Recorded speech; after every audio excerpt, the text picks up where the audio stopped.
Selanjutnya saya akan menjelaskan nomor 3. Soalnya adalah sebuah penelitian dilakukan untuk mengetahui adanya hubungan antara seks dan social class. Tabel tabulasi silang untuk 600 responden ditunjukkan sebagai berikut. Ini adalah tabelnya. Lalu, gunakan uji chi-square untuk membuktikan bahwa variabel seks dan social class saling berhubungan satu sama lainnya pada taraf nyata 5%. Nah, di sini kita tentukan dulu H0 dan H1-nya. H0-nya adalah variabel seks dan social class bersifat independen. Dan H1-nya adalah variabel seks dan social class bersifat dependen. Statistik uji yang kita pakai yaitu uji independensi dan chi-square. Kenapa kita menggunakan ini? Karena ini perintah dari soal, yaitu gunakan uji chi-square. Nah, untuk uji independensi itu gara-gara kita di soal ini disuruh mengetahui hubungan antara seks dan social class. Nah, di sini kita cari dulu nih antara banyak baris dan banyak kolom. Banyak baris dimisalkan menjadi I, itu 2. Nah, banyak barisnya itu ini antara male dan female, kedua ini. Lalu, banyak kolomnya itu dimisalkan menjadi J, sama dengan 4. Ada A, B, C, dan D. Nah, rumus EIJ sama dengan N1, NI dikali dengan NJ, dibagi dengan N. Nah, NI-nya itu yaitu totalnya.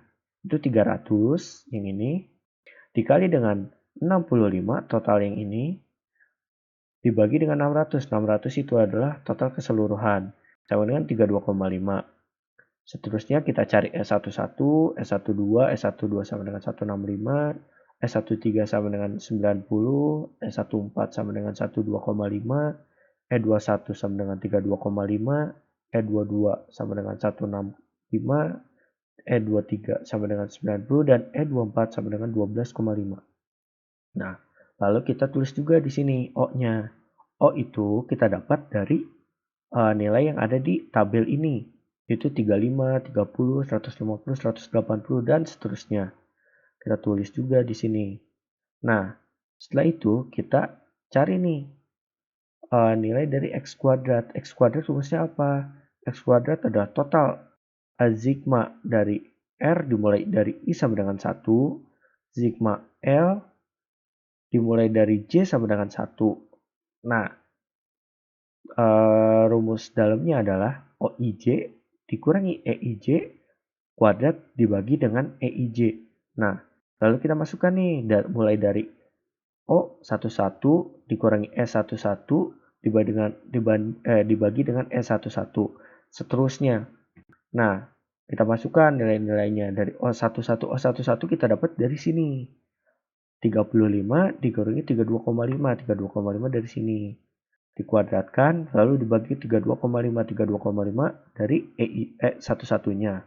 Lalu kita hitung nih keseluruhan. Mulai dari S11 dijumlah dengan E12, E13, E14, E21, E22, E23, dan E24.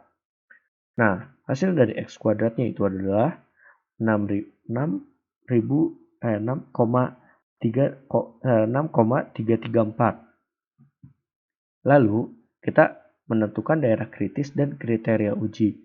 Nah, taraf nyatanya kita udah tentukan nih sama dengan 0,05. Nah, ini kita dapat dari soal yang ada di sini. Taraf nyata 5%.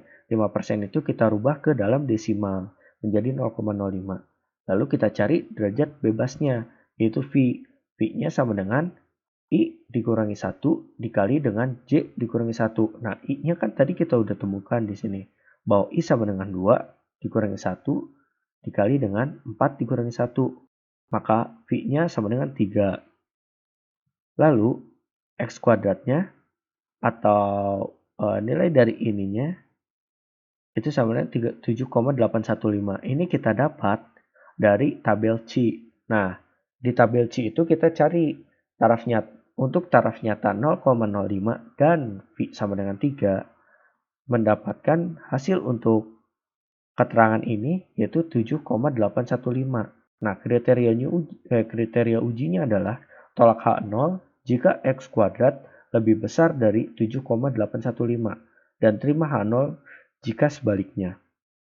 Nah, kita kan tadi udah mendapatkan bahwa X kuadrat sama dengan 6,334. Di sini Kesimpulannya adalah terimahan 0 karena X kuadrat yang ini nilainya sama dengan 6,334 lebih kecil dari 7,815. Sehingga pada taraf nyata 5%, berdasarkan data sampel yang diperoleh, dapat disimpulkan bahwa variabel seks dan social class bersifat independen. Terima kasih dan